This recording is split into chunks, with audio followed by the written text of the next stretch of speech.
Good day, viewers. Today we're discussing about a topic called types of numbers. Okay, but before we proceed, let us briefly look into the definitions of mathematics.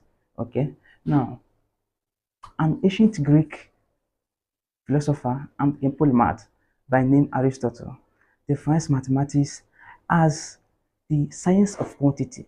So let us write it because we're going to get something out of it now. Aristotle.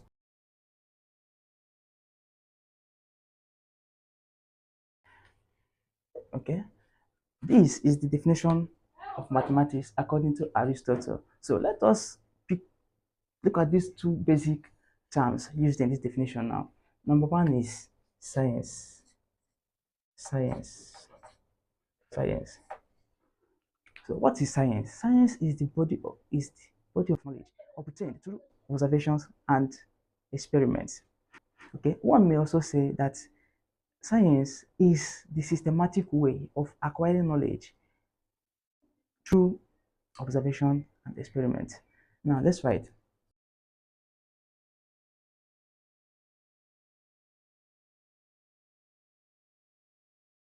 Okay, this is a definition of science, but one may also say,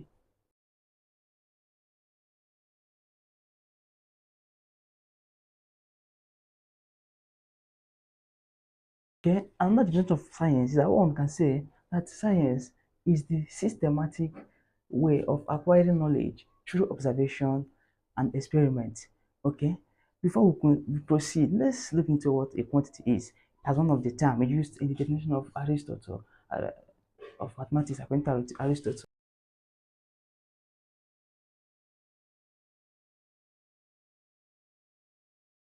So from here we can see that quantity is the amount, number, or measurement of something. Here, let's start with amount. Amount. Do you know that the amount of time you spend performing a particular task can be measured?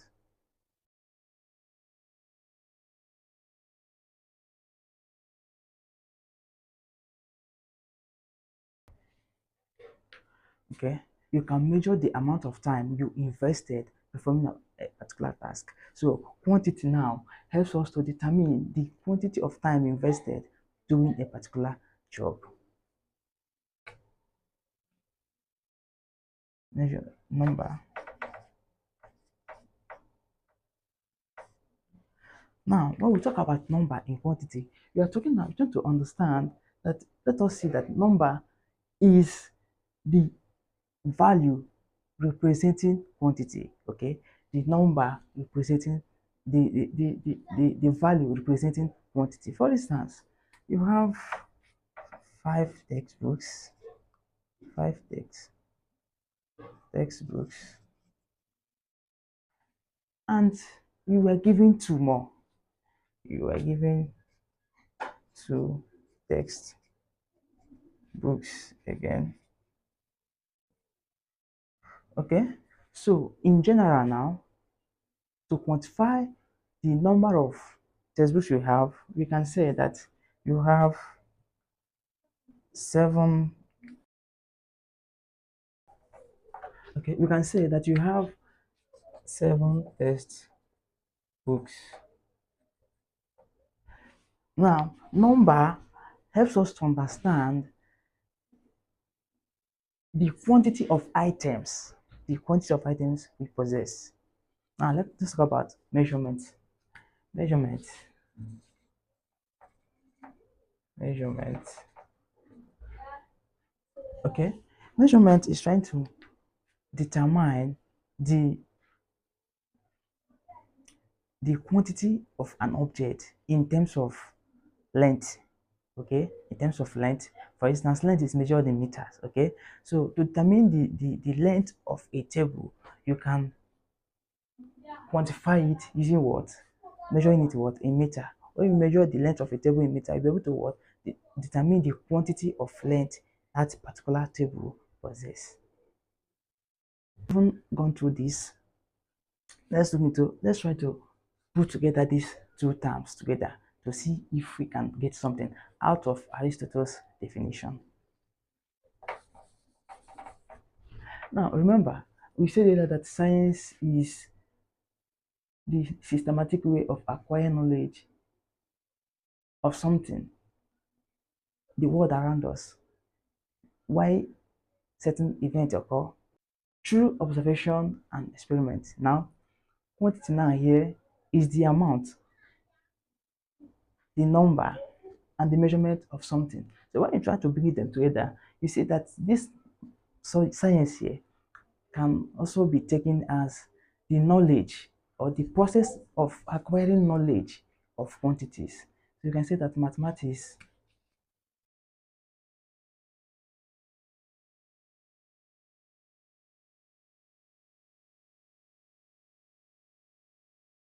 okay, so from it, when we try to bring these two terms together, we can see that mathematics is the process of acquiring knowledge about numbers.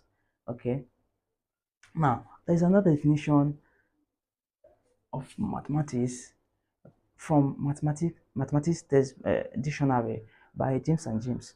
So let's look into this definition. Now, according to James and James dictionary, mathematics is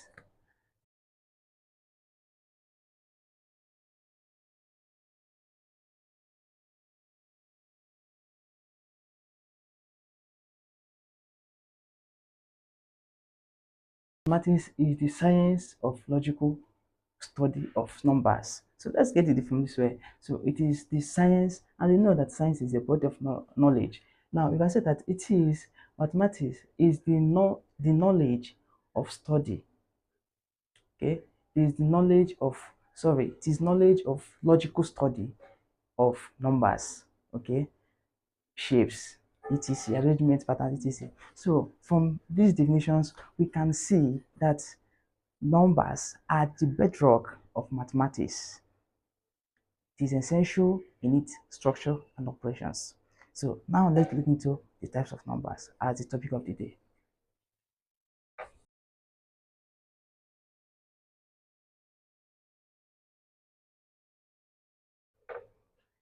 Number. Okay, number. It is divided into real numbers and imaginary numbers. Imaginary numbers. Okay, before we proceed, let's look into this. Now, real numbers or real numbers. When you hear about real numbers, what comes to your mind? Now, I have a question for you. Do you know about 2? Do you know about 4? Do you know about 3? Do you know about 5? Have you heard about 7 before? Do you know about 10? Do you know about -1 or -1? Do you know about -2, -3, and so on and so forth? So, all these numbers you know make up the real number. The real numbers. They are all real numbers, both positive and negative numbers.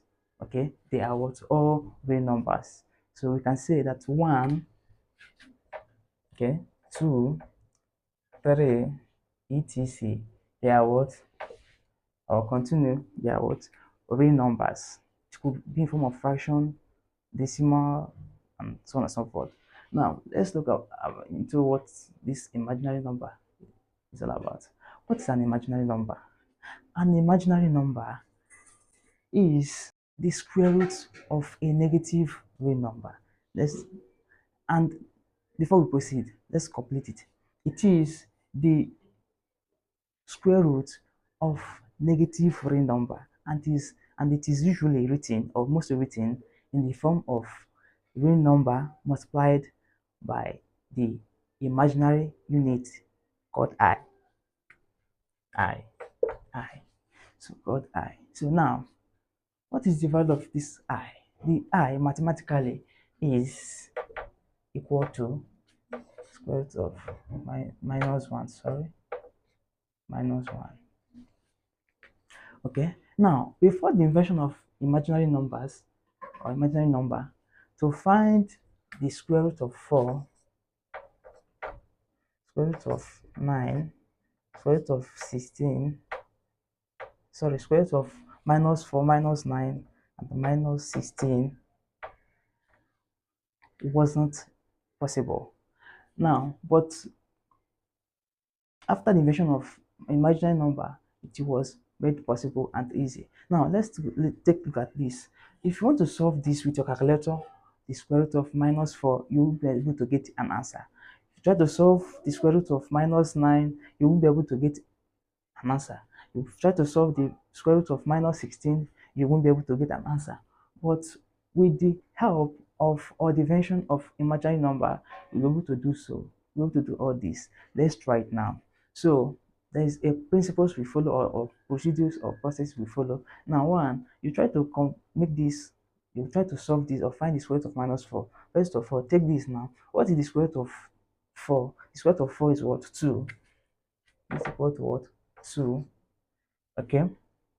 And here, remember, there is what? Negative what? 1 here. And the negative 1 equal to what? I. You bring I. You make it what? I. Since what? Negative 1 equal to what? I. Okay. Now, look at that one again. Square root of minus 9. Now, what is square root of 9? You know, is 3. Okay. Now, there's negative 1 here. Now, negative 1 equals to I. We write I. Okay. Now, there's minus, the square root of minus 16 is 4. Now, square root of minus 1 equal to what? I. You know, remember I said earlier that it is mostly or usually written in the form of a real number multiplied by the imaginary unit called I. You see, it is usually written by a real number 3 multiplied by an imaginary unit called I. Here it is what? Also, this is a real number multiplied by an imaginary unit called I. So these are all imaginary numbers. They are all imaginary numbers.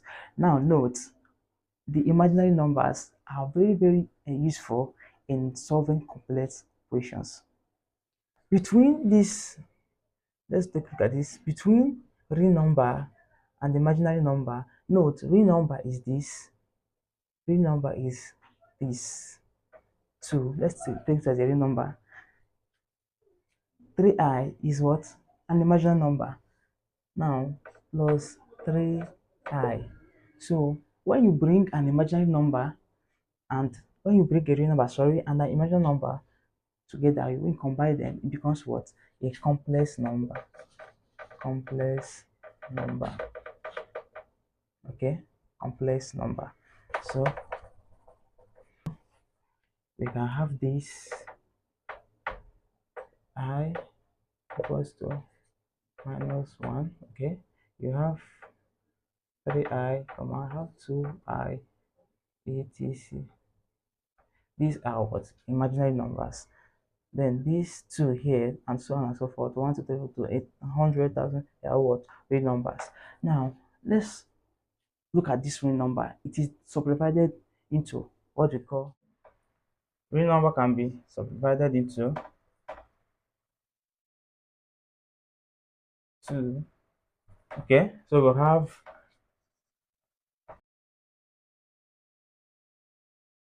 okay, so under real number we have rational and irrational number. Okay, so rational number is a number that can be expressed as fraction.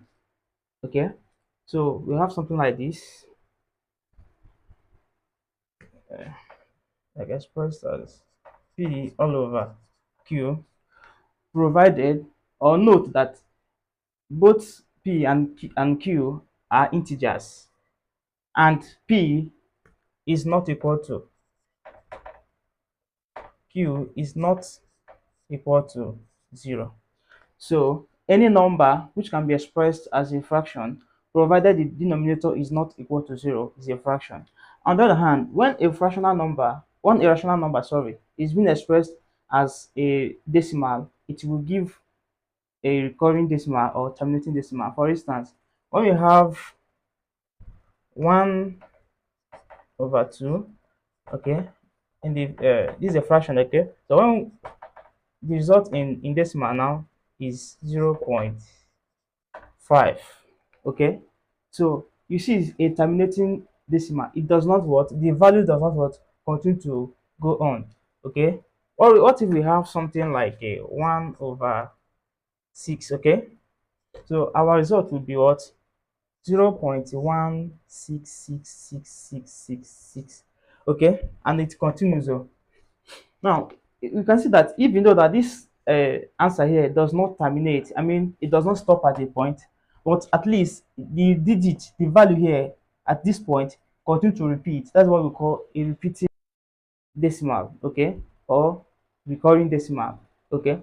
But coming to irrational number, so here before irrational, we can see that even one is a rational number because 2, 3, 4, 5. Because you can express one as what? 1 over what? 1. Minus 7 is a rational number. It can be what? Expressed as minus 7 over 1. Okay? All these are what? Irrational numbers. Then coming to rational, all these are rational numbers. Coming to irrational numbers, these are numbers which cannot be expressed as fraction. Okay, on the other hand, when irrational numbers are expressed in form of decimal or in decimal form, they are not what, recurring or terminating decimal. So we have learned about a terminating decimal and also recurring decimal. Then what about decimal that doesn't recur or doesn't terminate? For instance, we have root 2. Okay, so the value here equal to, we have 1.414213. Okay, so the value continues to go on and on and on and on without what, an end, and the value doesn't repeat itself. It's not a terminating decimal, and it's not a recurring what, decimal. So numbers like this are what, irrational numbers, while numbers like this in this form, which can be expressed in form of fraction or in decimal as recurring or terminating decimal, are what, rational numbers. So here we can see that root 2, root 5, they are all what, irrational what, numbers. When you simplify them, you see that the answer is not a recurring or terminating decimal. Okay, let's proceed with rational number. We have under rational number, we have here, we can see something like this. We can see fraction, we can see integer, and we can also see decimal. Okay, so we are not going to talk much on these two. Let's just proceed with this. We know decimal now, a number that has both a number that contains both fractional whole number part and fractional part. Okay, then fraction, we know what fraction is. Okay, the one that what contain what, both a denominator and what, uh, the numerator. So let's proceed with what, integer. So this example of fraction, now we have 1 over 2 is what, in fractional form. Okay, 0.5 decimal. Okay, now when we talk about integer, we have negative number, negative number, and here we have whole number, whole number.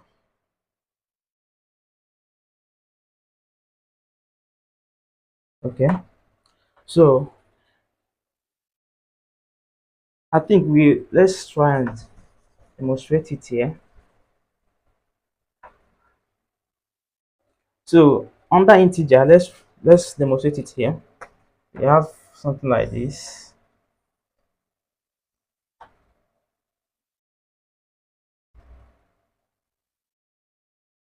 Okay, let's say 1 2 3 4 5 6 7 8 9. Okay, let's say have 4 here, 0 here. Okay, you have minus 4, minus 3, minus 2, minus 1. Have 1 2 3 4. Okay, let me try and expand this again. Okay, we have -4, -3, -2, and -1. Okay, so this is these are the integers. Okay, both negative and what whole number. Now, what note all of these down are what integers. Both the positive and negative numbers here are what all integers. Then from here, from this 0, we have what whole numbers. Whole number. Okay, just end point. Okay, we have whole numbers. Then from here, from 1, we have what natural numbers. Sorry, you have natural number. Let me put n here. So that is it. So from the whole of these numbers here, from this zero part, the zero or negative number to the positive side, they are all what integers. Okay, but from zero here upward, they are what whole numbers. Okay, 0 is a whole number, 1 is a whole number, 2, 3, 4. Okay, someone may ask, why is it that 0 is a whole number? It is a whole number because it is a value that represents what null. Is a value that represents null. Okay, for instance, if you are given two containers, okay, and the other one is filled with oil, while the other one there's nothing there, okay, you might represent the one that is filled with oil as this one has a what is what one, the one that has nothing is what the null, the zero. Okay, so when reporting or when someone wants to interpret what you mean, it means that the container that has what something inside what represents what one, this one that has nothing is what represents null, zero. So zero is what a whole. Okay, is a whole number, is a value that represents what null.